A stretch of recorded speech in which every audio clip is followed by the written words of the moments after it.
To news now from West Bengal, where there was a big showdown in the West Bengal Assembly over two issues really. One was the BJP alleging desecration of temples in the state and claiming that the police were not taking action and that this issue was being ignored. BJP MLAs even walked out of the assembly and held a protest outside. However, Mamata Banerjee hit out and said she needs no advice from the BJP, and she hit out over what leader of opposition Suvendu Adhikari had said yesterday about Muslim MLAs, when he said if the BJP comes to power in West Bengal, all Muslim MLAs will be removed. So Mamata Banerjee hitting out at that, also saying that I am Hindu, I don't need the BJP's certificate. In fact, pointing out that the BJP's mishandling, she alleged, of Manipur, the unrest there, saying they can't even handle Manipur. What will they handle West Bengal?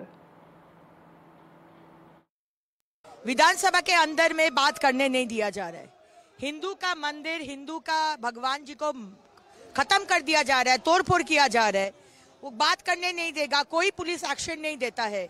कोई विषय जो माने एकदम बंगाल के लोगों को ये कर रहा है, परेशान कर रहा है, वो इशू लेकर बात करने नहीं देगा। बात करने जाएंगे तो आज बोल रहे हैं कि आप लोग सब जालियाती हिंदू है, वही असल हिंदू है।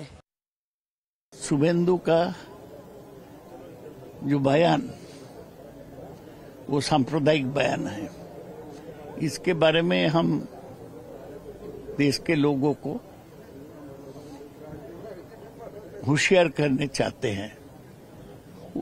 वो लोग कभी पश्चिम बंगाल में हुकूमत में आएगा नहीं, लेकिन वो चारों तरफ सांप्रदायिक वातावरण बनाने का कोशिश करेगा।